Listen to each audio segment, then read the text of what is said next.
আপনারা যারা অফিসে কাজ করেন তাদের জিজ্ঞেস করি, কলিগসদের মধ্যে এমন কেউ আছে যে আপনার সুখের দুঃখের বন্ধু, মানে যাকে আপনি আপনার মোস্ট সিক্রেট কথাগুলো বলতে পারেন আর জানেন যে এগুলো কোনো দিন এদিক সেদিক হবে না।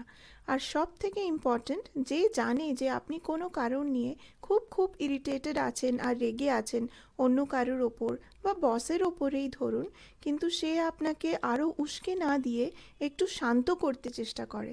এমন বন্ধু থাকলে কমেন্টে লিখুন।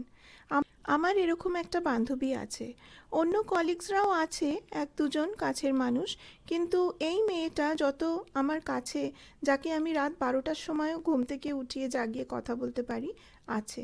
হার্ভার্ড বিজনেস রিভিউতে ইন্টারেস্টিং আর্টিকেলস পাবলিশ করা হয়েছে এই টপিকে। ওরা বলেছে যে যে অফিসগুলোতে কলিগসরা বন্ধু হয় সেই অফিসে কলিগসদের মধ্যে একটা ট্রাস্ট আর রেসপেক্ট বেশি হয়, আর সেই কোম্পানিগুলোতে এমপ্লয়িজরা অনেক দিন টিকে থাকে। মানে যদি কর্পোরেট বা এমপ্লয়াররা শুনছে, তাহলে দে শুড ভ্যালিউ কলিগসদের মধ্যে বন্ধুত্বটা।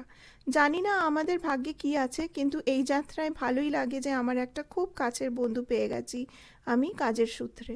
বাই।